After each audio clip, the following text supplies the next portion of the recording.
اجر مئة شہید او کما قال علیہ السلام۔ انتہائی قابل قدر معزز بزرگوں، عزیز دوستوں، نوجوان ساتھیوں، پیارے بچوں، پردہ نشین اسلامی خواتین، السلام علیکم ورحمۃ اللہ وبرکاتہ۔ السلام علیکم ورحمۃ اللہ وبرکاتہ۔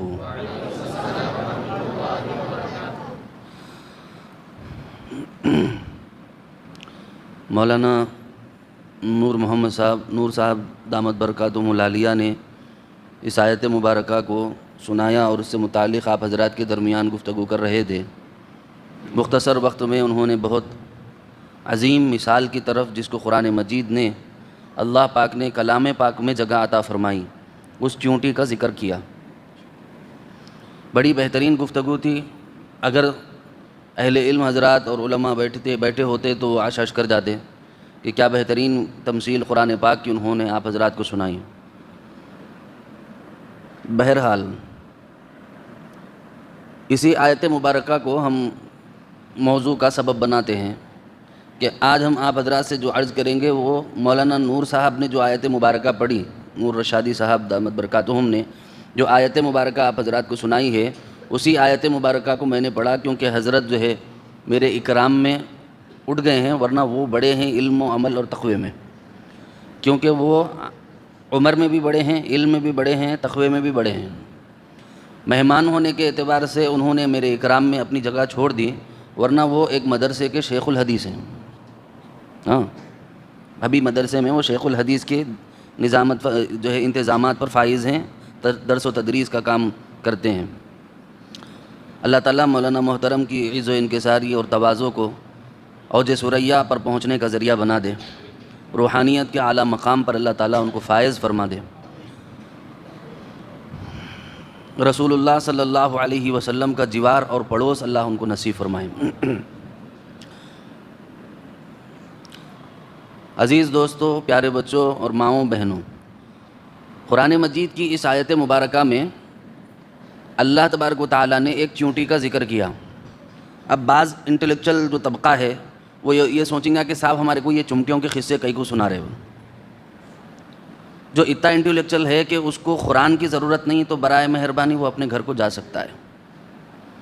ہمیں تو قرآن کی ضرورت ہے، مرتے دم تک رہے گی نہیں رہے گی انشاءاللہ۔ ہمیں ہمارے نبی کی ہر تعلیم عزیز ہے، ہمارے اللہ کی کہی ہوئی ہر بات ہمیں پسند ہے۔ پسند ہے نہیں پسند ہے؟ پکا پسند ہے نا سب کو؟ قرآن مجید میں اللہ تعالیٰ اس چونٹی کا ذکر کرے تو اس کا ریزن مولانا محترم بتا رہے تھے کہ اس نے اپنے قوم کی رہبری اور گائیڈنس کی ذمہ داری لی، کہ رہبری کی ذمہ داری لی، اور ان کو کچلنے سے، مرنے سے اور جو ہے نا بکھر جانے سے اور ان کی زندگیوں کے تباہ ہونے سے ان کو بچانے کے لیے اس چونٹی نے تقریر کی۔ اس چونٹی کا بھی ذکر کیا اللہ نے، اور پوری سورت اس کے بارے میں اتار دی قرآن مجید میں۔ اللہ واقعی ایسے خالق کائنات ہیں کہ وہ اپنی چونٹی سے لے کر جبرائیل تک ہر مخلوق کے اوپر نظر رکھے ہوئے ہیں۔ اسی سے پتہ چلتا ہے جس قرآن مجید میں جبریل کا، میکائیل کا، اسرائیل اور اسرافیل کا ذکر ہے، جس قرآن میں محمد الرسول اللہ کا ذکر ہے، جس قرآن مجید میں انبیاء کل اولیاء کل انبیاء و رسول سب کا ذکر ہے، ایسے کلام مجید میں اللہ تعالیٰ نے اس چونٹی کا ذکر کیا۔ بولے تو کیا اللہ تعالیٰ کی نظر ہوگی؟ کیسے خالق ہیں وہ کہ اپنی ادنا مخلوق جس کو چونٹی کہا جاتا ہے، جس کو ہم کئی مرتبہ چلتے پھرتے لاشعوری میں کچل دیتے ہوں گے، اس کی دنیا اجڑ جاتی ہوں گی، ان کی دنیا میں، ان کے اخبارات میں، یا جیسا بھی ان کو خبر رسانی کا موقع ملتا ہوگا، جب ان کے اوپر پہنچتا ہوگا کہ نہیں صاحب کوئی پتہ نہیں اللہ کا کیا فیصلہ ہوا، ایک بڑا پہاڑ سا ہمارے گھر پہ گرا اور سارا خاندان تباہ ہو گیا۔ ہمارے لیے خالی پیر ہے، لیکن چونٹیوں کے لیے ایک پہاڑ ہے، نہیں ہے؟ اگر آپ چونٹیوں کے آپ بل کے اوپر پیر رکھ کر کے گزر جائیں تو پورا خاندان، قبیلہ، پوری ان کی ذریت پوری تباہ ہو گئی، ان کی نسلیں تباہ ہو گئی۔ لیکن اللہ پر قربان جائیں، کیا پیارے اللہ ہیں کہ چونٹی کا ذکر قرآن پاک میں کر رہے ہیں۔ وقالت یا ایھا النمل ادخلوا مساکنکم لا یحطمنکم سلیمان وجنودہ وہم لا یشعرون۔ اللہ اکبر. اس میں عقیدے کی اصلاح کا ذکر بھی ہے اور بہت ساری باتیں اس کے اندر اللہ تعالیٰ نے چھپا رکھی ہیں. اب سمجھو بات کو.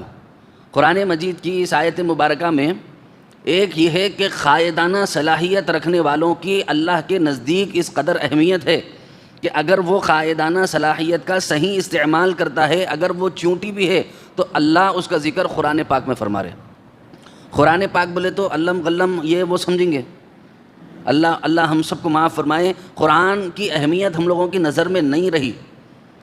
اگر قرآن کی اہمیت ہماری نظروں میں ہوتی تو پھر ہم قرآن ایسا پڑھتے جیسے رسول اللہ صلی اللہ علیہ وسلم کو اس سے عشق تھا، صحابہ اکرام کو اس سے عشق تھا، صحابیات کو اس سے عشق تھا. قرآن کا جنون ان کے اوپر طاری تھا. ہاں، صحابہ بھی ویسا ہی پڑھتے تھے، صحابیات بھی ویسا ہی پڑھتے تھے. بہرحال چونٹی نے اپنی قوم کو خطاب کر کے کہا کہ دیکھو سلیمان کا لشکر جا رہا ہے، سلیمان کا لشکر جا رہا ہے، کہیں لاشعوری میں وہ تم کو کچل نہ دیں اور ان کو احساس بھی نہ ہو. اس سے پہلے کہ وہ تم کو کچل دیں تم اپنی بلوں میں چلی جاؤ. اس میں بہت سارے اسباق ہیں. پہلا سبق یہ کہ جو قائدانہ صلاحیت، قائدانہ وہ تو معلوم، ارے بولو معلوم ہے تو معلوم ہے، بولو نہیں معلوم ہے تو نہیں معلوم ہے، بولو نہیں معلوم. تھوڑے لوگوں کو معلوم، تھوڑے لوگوں کو نہیں معلوم. اچھا، جن لوگوں کو نہیں معلوم ہے ان کے واسطے بول رہا ہوں کہ لیڈر والی کوالٹی. لیڈر بولے تو آج کل کا لیڈر نہیں، ابو بکر جیسا لیڈر، عمر جیسا لیڈر، بولو سبحان اللہ، ہے نا. ہاں، ابو بکر جیسا لیڈر ہو رضی اللہ عنہ، عمر جیسا لیڈر ہو رضی اللہ عنہ، عثمان جیسا لیڈر ہو رضی اللہ عنہ، علی رضی اللہ عنہ جیسا لیڈر ہو. ہاں، یہ لوگ تھے صاحب، لیڈر اس کو بولتے تھے. لیڈ کرنا ایسا کہ ساری قوم کی ضروریات کی ہر پہلو پر نظر رہے. ہاں، جہاں تک ان کی خلافت اور کے جھنڈے انہوں نے گاڑے، وہاں تک کسی انسان کو انہوں نے بھوکا سونے نہیں دیا. ہاں، میں نہیں کہہ رہا ہوں. پریم چند انہوں نے اپنی کتاب میں لکھا ہے کہ میں مجبور ہوں یہ ورڈز لکھنے پر کہ میں نے ابو بکر اور عمر جیسا صحیح لیڈر کائنات میں نے نہیں دیکھا. پریم چند نے لکھا ہے یہ، ابو بکر عمر جیسا لیڈر ہم نے نہیں دیکھا. ہاں، تعریف تو وہ ہے جو غیر کی زبان سے نکلے صاحب. تو اپنے لوگوں کی تعریف ہی کرتے ہیں، تعریف وہ ہے جو غیروں کی زبان سے نکلے. ابو بکر و عمر، عثمان و غنی وہ ہیں جو غیروں کی زبان سے لوگوں کی نظر میں عظیم تھے. کافروں اور مشرکوں کی زبان پر ان کا دبدبہ تھا، ولولہ تھا. عمر رضی اللہ عنہ کو دیکھ کر، ان کے غلام کے اونٹ پر بٹھا لانے کو دیکھ کر، ان کے کپڑے پر 17 پیوند دیکھ کر بغیر جھگڑے کے مسجد اقصیٰ کی چابی لا کر کے دے دیے. بولے کہ ہماری کتاب میں لکھا ہوا ہے کہ جو فاتح ہوگا وہ 17 پیوند والا کپڑا پہن کر آئے گا.